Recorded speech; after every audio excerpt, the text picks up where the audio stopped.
오늘 우리 함께 읽을 하나님의 말씀은 고린도전서 1장 4절로 9절입니다. 신약 성경 262쪽입니다.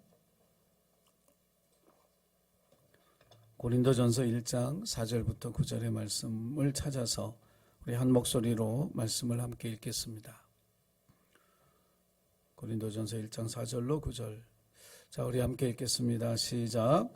그리스도 예수 안에서 너에게 주신 하나님의 은혜로 말미암아 내가 너희를 위하여 항상 하나님께 감사하노니 이는 너희가 그 안에서 모든 일 곧 모든 언변과 모든 지식의 풍족함으로 그리스도의 증거가 너희 중에 견고하게 되어 너희가 모든 은사에 부정함이 없이 우리 주 예수 그리스도의 나타나심을 기다림이라. 주께서 너희를 우리 주 예수 그리스도의 날에 책망할 것이 없는 자로 끝까지 견고하게 하시리라. 너희를 불러 그의 아들 예수 그리스도 우리 주와 더불어 교제하게 하시는 하나님은 미쁘시도다. 아멘. 특별 찬양이 오늘 있는데 설교 뒤에 하도록 그렇게 순서가 잡혔습니다. 기대해 주시고요. 말씀 먼저 듣겠습니다. 감사의 세 가지 단계가 있다고 말씀드렸습니다. 기쁘고 좋은 일을 감사하는 것. 누구나 할 수 있을 것 같지만 이 일도 어렵습니다. 10명의 문둥병자가 고침을 받았지만 돌아와서 감사했던 것은 오직 한 사람이었죠. 그만큼 기쁘고 행복한 일이 생겨도 하나님 앞에 감사드린다는 게 쉽지 않다는 이야기입니다. 두 번째 감사는 당연한 것을 감사하는 것입니다. 내가 숨 쉬는 것, 걸어 다니는 것, 내가 눈으로 보는 것, 무언가 말을 듣고 이해하는 것, 이런 것들이 다 당연한 것 같지만 어떤 사람에게는 평생의 소원일 수 있습니다. 제가 병원에 입원했을 때 제일 두려웠던 때는 이제 생명의 위협이 다 가시고 나도 이제 언젠간 퇴원할 수 있겠다. 병원에 입원한 지 한 넉 달이 되었던 때였던 것 같아요. 어느 날 의사 4명이 제 병실에 들어왔습니다. 일반외과, 정형외과, 신경외과, 재활의학과 과장님들이 들어와서는 침대에 누워있는 저한테 다리를 들어보라 그러는데 오른쪽 다리를 들으라고 할 때는 이게 들었어요. 벌리라고 그러면 벌렸어요. 근데 왼쪽 다리를 들으라고 하는데 이게 꼼짝을 안 하는 거예요. 가만히 있는 거예요. 벌려보라 그랬는데 1mm도 움직이질 않는 거예요. 여러분 그때요. 이 25살, 6살 그때쯤 이 청년이 머리 끝에서부터 발끝까지 목골이 송연해지면서 무슨 생각이 딱 지나가냐면 평생을 목발을 짚거나 휠체어를 타고 살아야 되는 거구나. 내 현실이. 그때 알았어요. 다리가 안 움직여지니까. 그때 너무너무 두려웠거든요. 그 순간이. 여러분 걸을 수 있다라고 하는 게 얼마나 감사한 일인지 잘 몰라요. 그래서 우리는 당연한 것은 당연한 것처럼 생각해요. 우리가 오늘 아침에 찬양부 하면서 지금까지 살아온 내 삶에 당연한 건 하나도 없었다는 그 고백이 저와 여러분의 고백이 되고 감사의 고백이 되기를 주의 이름으로 축복합니다. 세 번째는 우리가 원하지 않는 일들, 기뻐할 수 없는 그 일도 감사할 수 있어야 합니다. 우리가 믿는 하나님은 슬픔을 바꾸어 기쁨이 되게 하시는 분인 줄 믿습니다. 사망을 바꾸어 생명이 되게 하시는 분입니다.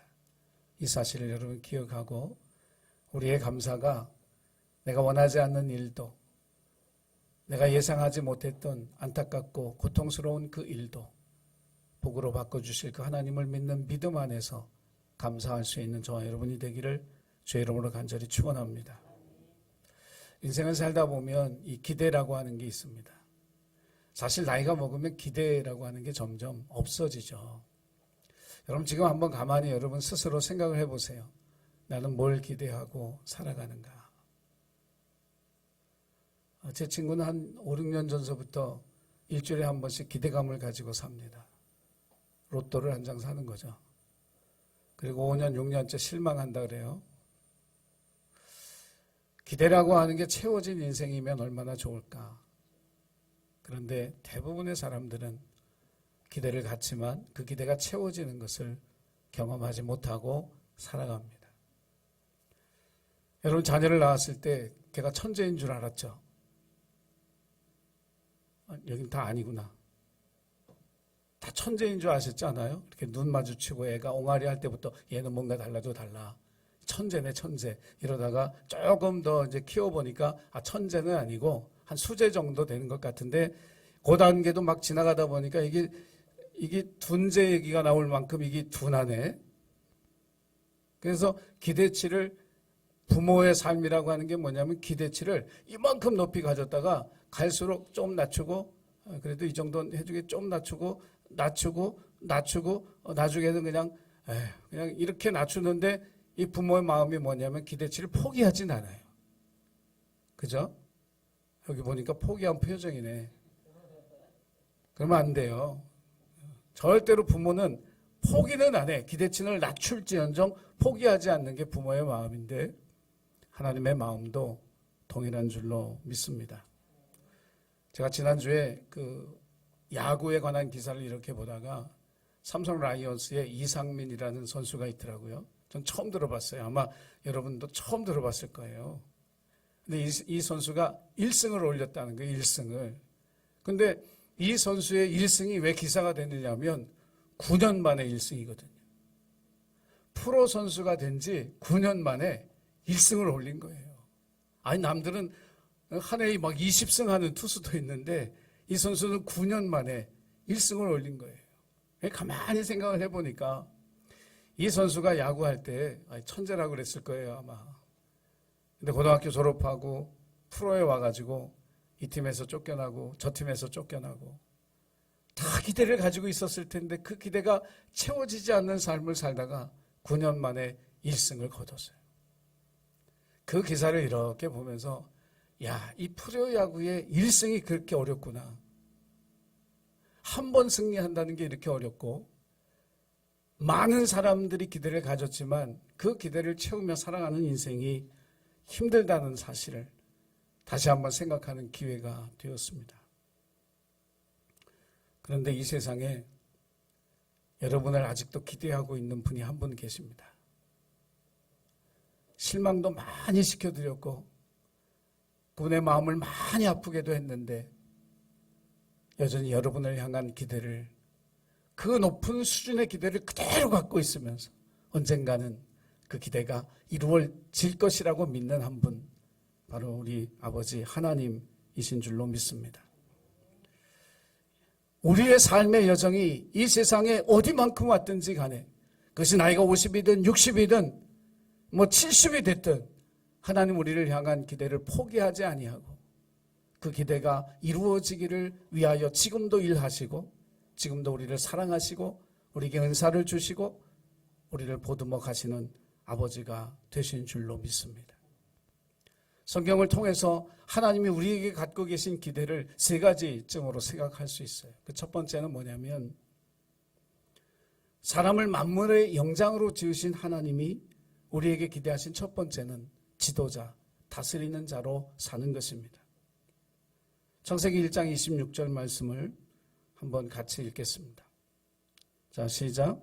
하나님이 이르시되 우리의 형상을 따라 우리의 모양대로 우리가 사람을 만들고 그들로 바다의 물고기와 하늘의 새와 가축과 온 땅과 땅에 기는 모든 것을 다스리게 하자. 그러니까 사람은 다스리는 사람이, 다스리는 자예요. 하나님 우리를 지으실 때 다스리는 자로 지으셨어요. 이게 지배한다는 의미가 아니라 다스린다, 리더십이다, 지도자라고 하는 거죠. 제가 늘 말씀드리지만 그리스도인은 그 모든 삶의 자리에서 리더인 줄로 믿으시기 바랍니다. 하나님 우리를 그렇게 지으셨어요. 그래서 지금 내 신분이 뭐 회사에서 말단 직원이건 어느 곳에서든지 뭐 그 지위가 낮다 할지라도 하나님은 우리를 그곳에 보내셔서 리더로 삼으신 거예요. 영적 리더로.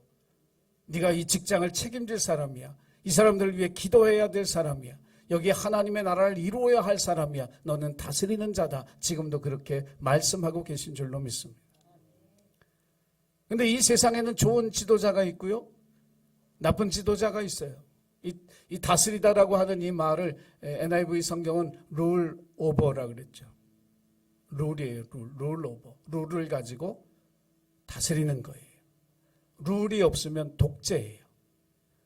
룰을 자기 편에게만 적용하고 자기 적에게는 적용하지 않는다면 그것도 나쁜 지도자죠. 정말 좋은 지도자는 공평한 룰을 정하고 자기가 솔선수범하면서 그 룰대로 살아가는 사람, 그 사람이 좋은 지도자예요. 그래서 그리스도인들은 그 삶에 룰이 있어야 돼요. 룰이 있는 사람들이에요. 그래야 리더십이 발휘가 되는 거예요. 여러분의 삶의 자리에서 원칙 없이 살아가면서 하나님이 나를 이곳에 리더십으로 보내시는 게 절대로 아니에요. 룰을 가져야 돼요. 그게 뭐겠어요? 하나님의 말씀인 줄로 믿습니다. 너 하나님의 말씀대로 살아가는 삶의 본이 되고 하나님의 말씀이 네 안에 능력이 되어질 때 하나님의 선한 영향력이 우리를 통해서 우리의 삶의 자리에 끼쳐갈 때 저와 여러분은 하나님이 기대하신 그런 지도자요 다스리는 자로 살아갈 수 있게 될 줄로 믿습니다. 하나님이 두 번째로 우리에게 갖고 계신 기대는 아브라함에게 주신 위대한 약속 안에 있습니다. 창세기 12장 2절 3절 말씀을 같이 읽겠습니다. 자, 시작. 내가 너로 큰 민족을 이루고 내게 복을 주어 내 이름을 창대하게 하리니 너는 복이 될지라. 너를 축복하는 자에게는 내가 복을 내리고 너를 저주하는 자에게는 내가 저주하리니 땅의 모든 족속이 너로 말미암아 복을 얻을 것이라 하신지라. 할렐루야. 하나님 우리를 복의 통로로 사용하시겠다고 약속하셨어요. 이게 하나님이 우리에게 가지고 있는 기대예요. 아브라함의 삶 속에 우리가 아는 대로 그가 햇사람 사이에 살았어요. 왜 이방인으로 살았죠. 그런데 그 사라가 죽었을 때 그 무덤을 구하는 그 이야기들을 쭉 읽어보면 그 햇사람들이 아브라함이 와서 내 아내를 위한 매장지를 달라고 했더니 그 햇사람이 뭐라고 얘기하냐면 당신은 하나님이 우리 가운데 세우신 지도자요.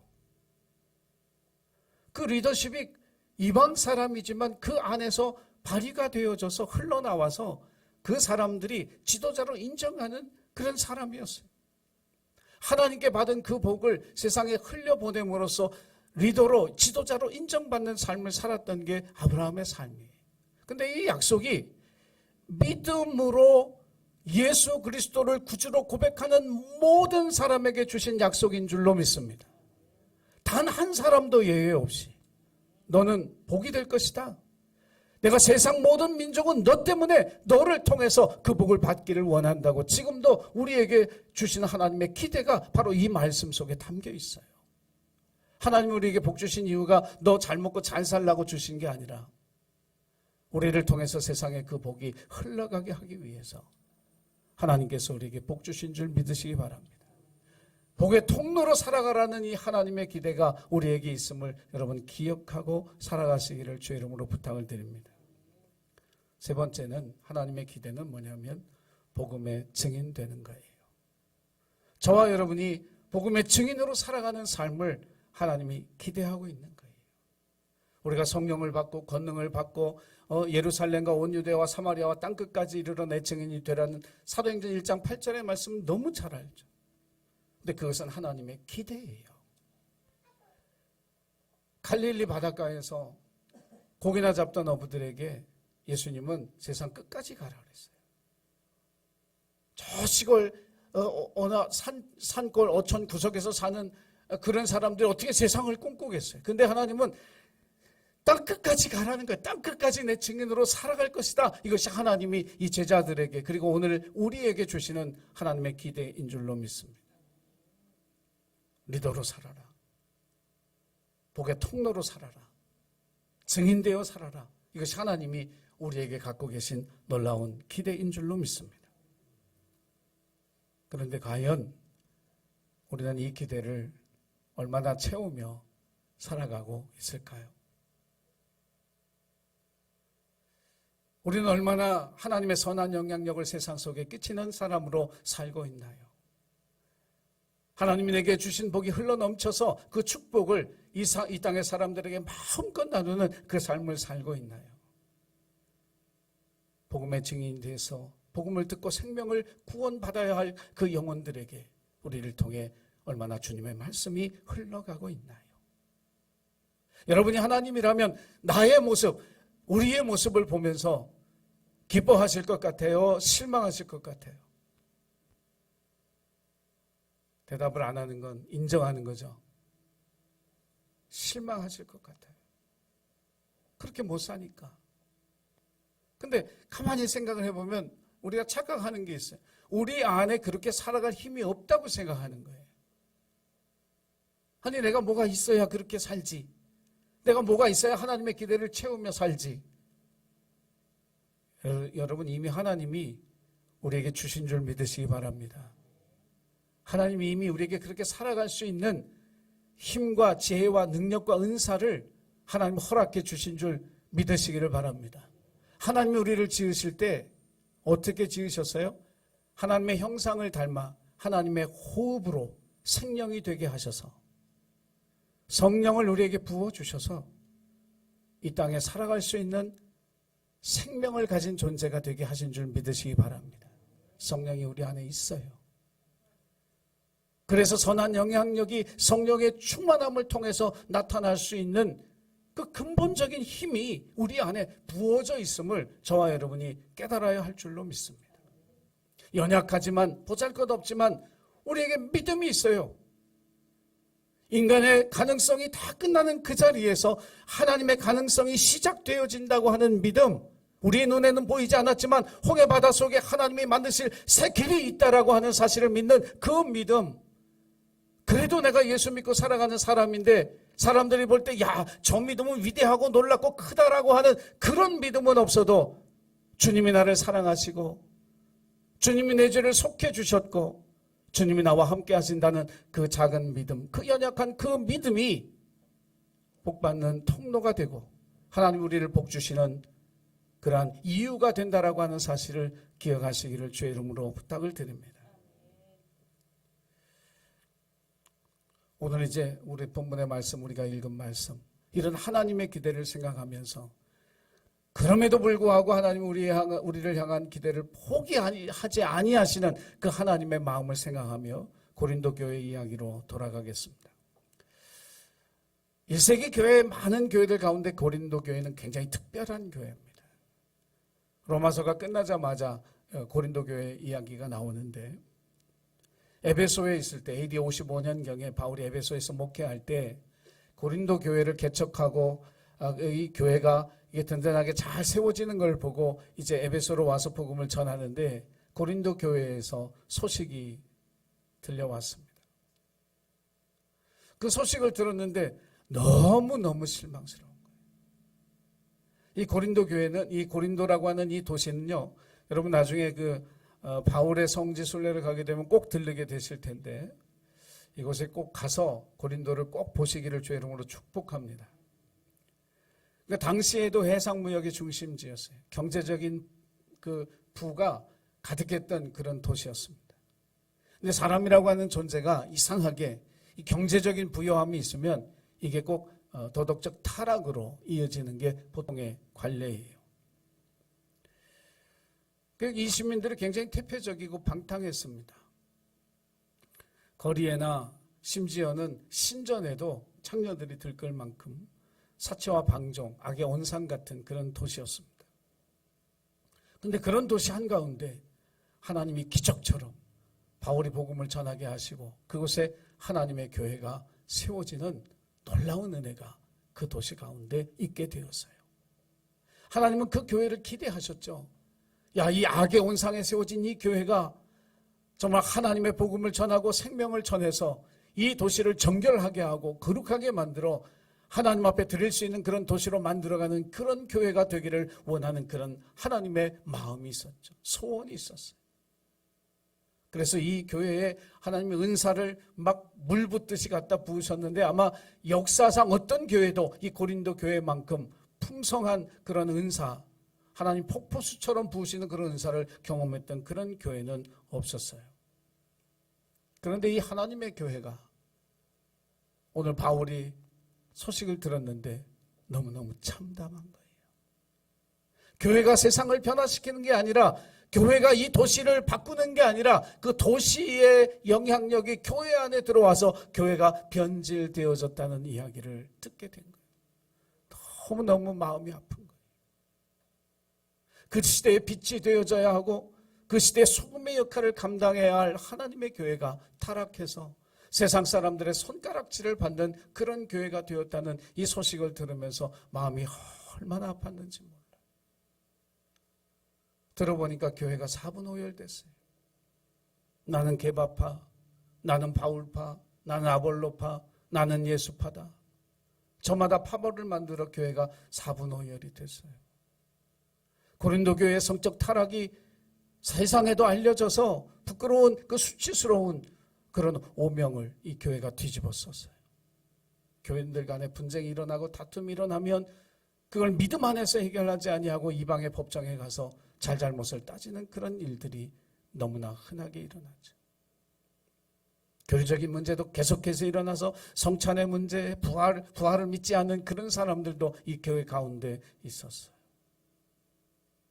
말하자면 교회가 가질 수 있는 모든 문제를 다 가지고 있는 그런 교회가 되어버린 거예요.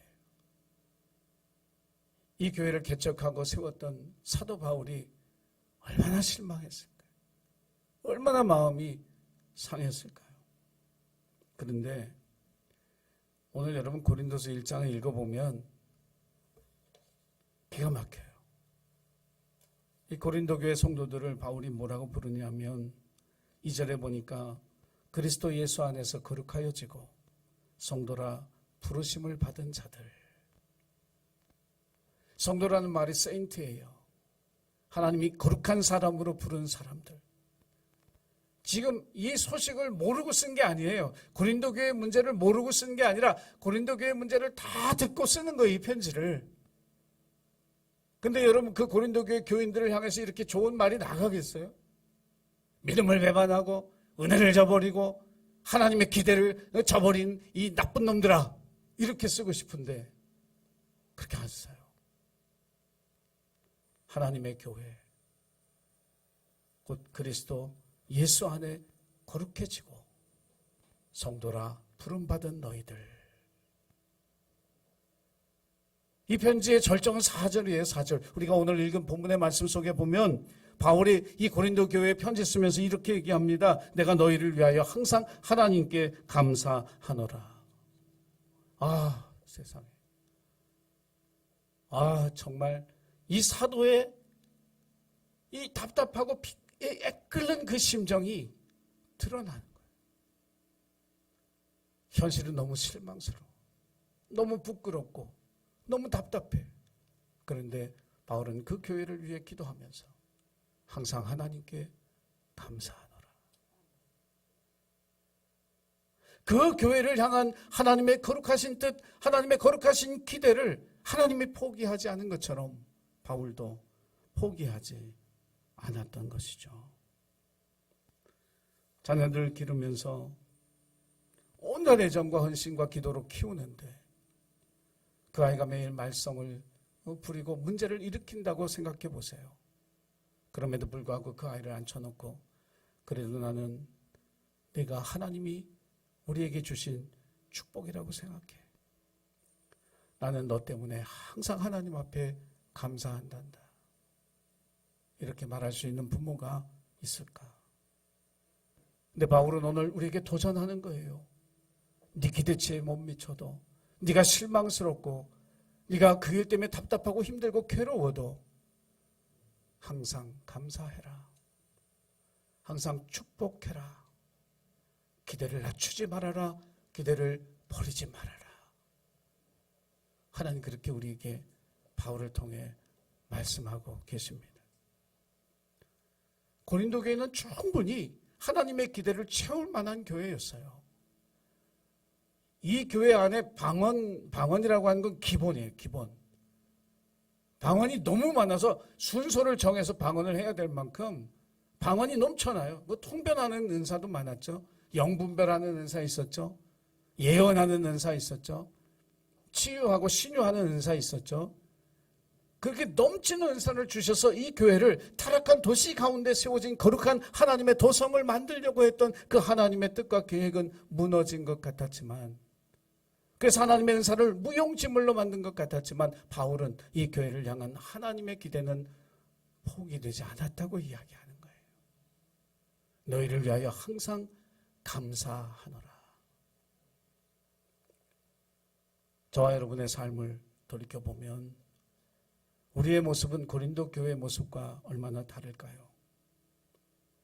주님이 주신 생명으로 하루하루를 살아가면서 날마다 우리의 삶에 도움이 되시고 우리를 손잡아 이끌어 가시는 성령님과 함께 살면서 날마다 일용할 양식으로 하늘의 신령한 은혜로 믿음의 삶을 살아가면서 우리는 과연 하나님의 기대를 채워드리는 하나님의 성도답게 이 땅의 삶을 살아가고 있는지, 하나님을 경외함으로 예배하는지, 하나님의 응답을 신실하게 믿으며 무릎의 기도로 하나님 앞에 나아가고 있는지, 우리에게 주신 하나님의 힘과 능력을 의지하여 우리가 받은 그 복을 마음껏 세상과 나누고 있는지, 어쩌면 우리 자신의 모습에 실망스럽지만 오늘 고린도전서 1장 4절로 9절의 말씀을 통해 여러분, 하나님 우리를 절대로 포기하지 아니하시고 우리를 향한 기대를 지금도 놓지 않고 계신 줄 믿으시기 바랍니다.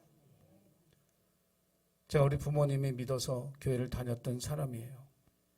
고등학교 때까지 저는 진짜 문제없는 아이였어요. 우리 부모님한테 확인해 보세요. 교회와 학교 이런 것밖에, 가정, 집 몇 개밖에 모르던 그 아이가 대학에 들어가서 세상에 눈을 뜨면서 운동권 학생이 됐어요. 마음껏 살았어요. 진짜 한 4, 5년 동안 하고 싶은 거 다 하고 살았어요. 제 입으로 했던 얘기니까 제가 기억을 하죠. 예수는 신이 아니에요. 그냥 예수는 내 친구지. 건방져도 참 너무 건방졌지. 나 구원자라고 생각해 본 적이 없어요. 그렇게 살았어요. 그래서 하나님 날 놓으신 줄 알았어요. 그렇게 살았던 그 5년 끝에 하나님 버스 바퀴 밑에서 나를 만나주셨어요. 그분이 나를 붙잡고 있다는 걸 보여주셨어요.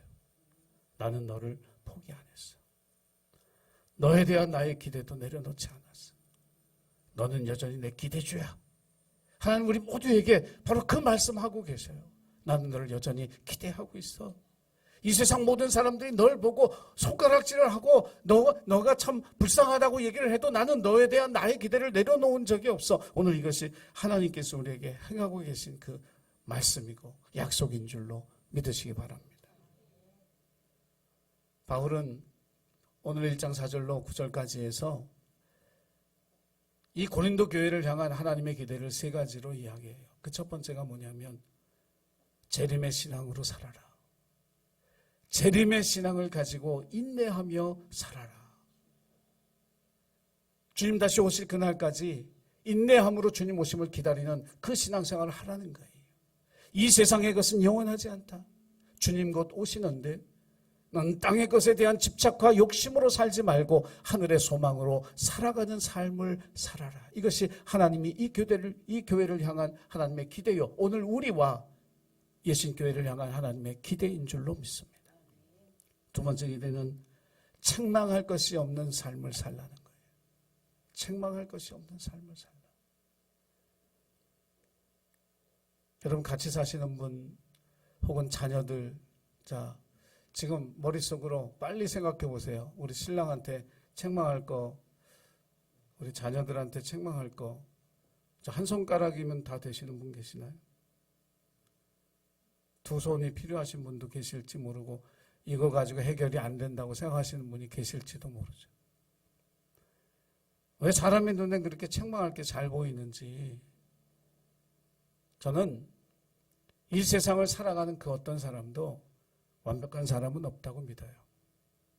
모든 사람에게는 장점이 있으면 단점이 있고 결점이 있어요.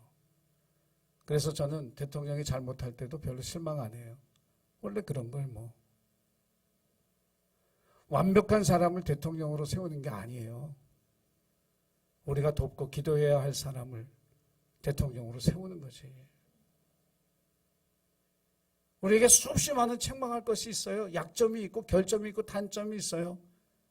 그런데 어떻게 우리가 책망할 것이 없는 삶을 살아갈 수 있을까? 오늘 여러분 말씀 잘 읽어보면 답이 있어요. 주께서 너희를 주 예수 그리스도의 날에 책망할 것이 없는 사람으로 견고하게 세우시기를 원하노라. 주님이 하시는 거예요. 주님이 하셔요. 내가 하는 거 아니에요. 못해요 그럼. 그러나 주님이 하시면 주님 다시 오시는 그날 부끄러움 없이 주님 앞에 설 수 있는 그 삶을 살아갈 수 있는 하나님의 사람으로 살게 되는 줄 믿으시기를 바랍니다. 이것이 하나님의 기대예요. 세 번째 기대는 주님과 교제하는 거예요. 주님과 교제하는 거. 여러분 그리스도인의 삶에 있어서 가장 시급하고 중요한 일은 하나님과의 교제예요. 그 일이 되어져야 믿음의 삶도 되고 기도의 삶도 되고 예배의 삶도 되고 우리가 영적 그리스도인으로서 세상 속에 살아가는 모든 삶이 다 가능해지는 거예요. 하나님의 말씀을 통해 기도의 자리에서 하나님과 교제하는 삶, 이게 중요한 거예요. 고린도 교회의 타락은 자기들끼리의 교제에 집중하고 그것을 우선시함으로써 파벌이 형성이 되고 교회가 분열됨으로써 일어난 문제예요. 주님과의 교제가 있는 교회, 주님과의 교제가 가장 우선시 되어지는 그런 삶을 살아가는 저와 여러분이 될 때 하나님의 기대가 우리의 삶에 이루어진 놀라운 은혜를 저와 여러분도 누리게 되어질 줄로 믿습니다. 과연 고린도 교회는 이런 골치 아픈 모든 문제를 다 해결했을까? 정답은 해결했다예요. 할렐루야. 근데 별로 안 좋아하시네. 해결됐다 그러는데. 당연히 해결되죠. 왜? 하나님 살아계시고 바울의 기도를 들으셨으니까. 자, 고린도후서 7장 8절 9절 말씀을 우리 같이 읽어보겠습니다. 고린도후서 7장 8절 9절. 자, 시작. 그러므로 내가 편지로 너희를 근심하게 한 것을 후회하였으나 지금은 후회하지 아니함은 그 편지가 너희로 잠시만 근심하게 한 줄을 알미라. 내가 지금 기뻐함은 너희로 근심하게 한 까닭이 아니요 도리어 너희가 근심함으로 회개함에 이른 까닭이라.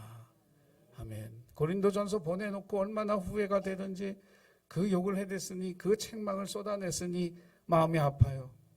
근데 그 편지를 읽은 고린도 교회 교인들이 근심하기는 했지만 결국은 회개함에 이르러 하나님께서 그 교회와 성도들을 회복시키는 은혜가 그 교회에 나타난 줄로 믿습니다.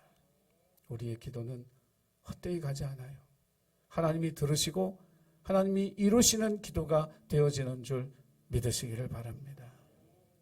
여러분의 삶에 어떤 기대를 갖고 계십니까? 또 어떤 사람에게 어떤 기대를 갖고 있든지 그것 때문에 실망하지 않기를 바랍니다.